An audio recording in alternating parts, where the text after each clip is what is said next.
അപ്പോൾ നമ്മളിന്ന് പള്ളിയിലൊക്കെ കഴിഞ്ഞ് വന്നതാണ് കേട്ടോ. അപ്പോൾ പള്ളിയിലൊക്കെ കഴിഞ്ഞ് വന്നപ്പോൾ നമ്മളിന്നൊരു ഹെൽത്തി ആയിട്ടുള്ള ബ്രേക്ക്ഫാസ്റ്റ് ആണ് നിങ്ങൾക്ക് കാണിച്ചു തരാൻ പോകുന്നത്. ഞാൻ കുറച്ച് കാലങ്ങൾക്ക് ശേഷമാണ് ഇത് കഴിക്കാണ്ടി പോകണം കേട്ടോ. ആദ്യം ഞാൻ പ്ലാൻ ചെയ്തത് ഇങ്ങനെയായിരുന്നു. അപ്പം ഞാൻ വിചാരിച്ചു ഇങ്ങനെ വേണ്ട, ഈ പാത്രത്തിൽ കഴിക്കുന്നതാണ് അതിൻ്റെ ഒരു സുഖം. അത് നിങ്ങളെ കാണിച്ചു തരാം കേട്ടോ എങ്ങനെയാണെന്ന്. നമുക്ക് ആവശ്യമുള്ള കഞ്ഞിയാണ് കേട്ടോ, ആവശ്യമുള്ള ഇതിനകത്തേക്ക് ഇടാം. എന്നിട്ട് അതിലേക്ക് ആവശ്യമുള്ള മോര് അങ്ങോട്ട് ഒഴിക്കാം. ഇതൊക്കെ ഇന്നലെ നല്ല ചതച്ചിട്ടിരിക്കുന്ന സംഭവങ്ങളാണ് കേട്ടോ. അതുപോലെ തന്നെ നമ്മുടെ മീൻകറി, പിന്നെ അച്ചാർ. അപ്പം ഞാൻ എടുത്തിരിക്കുന്ന നെല്ലിക്ക അച്ചാറാണ്. നെല്ലിക്ക അച്ചാറും ഈ സൈഡിൽ അതിൻ്റെ ചാറ് ഒത്തിരി ഇങ്ങോട്ട് ഒഴിക്കുക.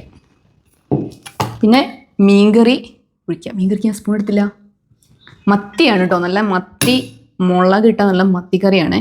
സ്പൂൺ ഇത് തന്നെ വെച്ചെടുക്കാം അല്ലേ, കാരണം ഞാൻ സ്പൂൺ എടുക്കാൻ മറന്നുപോയേ കേട്ടോ. നല്ല മത്തിയാട്ടോ. അപ്പോൾ മത്തി അതുപോലെ സൈഡിലേക്ക് ഇങ്ങോട്ട് ഒഴിക്കുക. എന്നിട്ട് ഇതിന് പ്രത്യേക ഒരു രീതിയുണ്ട്, നല്ല രീതിക്ക് അങ്ങോട്ട് മിക്സ് ചെയ്യാം. ഇപ്പം എല്ലാവരും വായിലുള്ള വരും, എല്ലാവരും ഞാൻ കൊതിപ്പിക്കും. എന്നിട്ട് ഇതിന് ചെറിയ മീൻ കഷ്ണം എടുക്കുക, ഒരിത്തിരി നെല്ലിക്ക അച്ചാറിൻ്റെ പീസ് എടുക്കുക.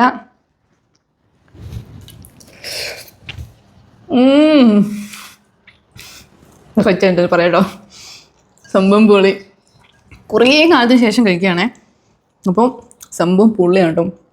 ഈ ചെറിയ ഉള്ളിയൊക്കെ കടിക്കുമ്പോൾ ഉണ്ടല്ലോ അടിപൊളി.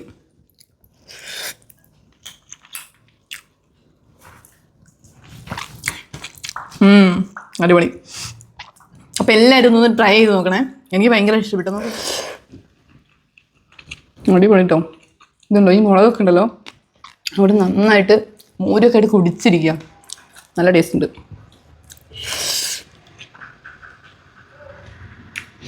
അപ്പോൾ എൻ്റെ കഞ്ഞിപ്പൊടി ഏകദേശം തീർന്നു കേട്ടോ. പക്ഷെ കഞ്ഞിപ്പൊടിൻ്റെ ലാസ്റ്റ് ഒരു സ്റ്റേജ് ഉണ്ട്. തപ്പി പെറുക്കിയിട്ടാണെങ്കിലും ലാസ്റ്റുള്ള ചോർമറ്റ് എടുക്കണം, അതല്ല കേട്ടോ. മെയിനായിട്ട് കാര്യം ഇത് ഇന്നലെ വെച്ച മീൻകറി കേട്ടോ, നല്ല സെറ്റായിട്ടിരിക്കും, നല്ല കുറുകിയിരിക്കും. അതുപോലെ തന്നെ അച്ചാർ എടുക്കുമ്പം നല്ല നാരങ്ങാച്ചാർ മാങ്ങാച്ചാറാണെങ്കിലും ഒന്നും കൂടി അടിപൊളിയാണ്. ഇതും ഇന്നലെ ഞാൻ സെറ്റ് ചെയ്ത് ഇട്ടിട്ടുണ്ടായിരുന്ന മോരാണ് കേട്ടോ. ചിലർ ഈ ചോറിലേക്ക് തന്നെ സെറ്റ് ചെയ്ത് വിടും, അത് കുറച്ചും കൂടി അടിപൊളിയായിരിക്കും. കാരണം ചോറിനൊക്കെ ഈ പുളിയും ഇതൊക്കെ അങ്ങ് പിടിച്ചാൽ സെറ്റാവും.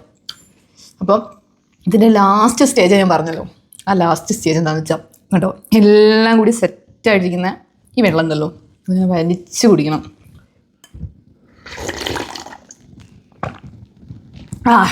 അടിപൊളി.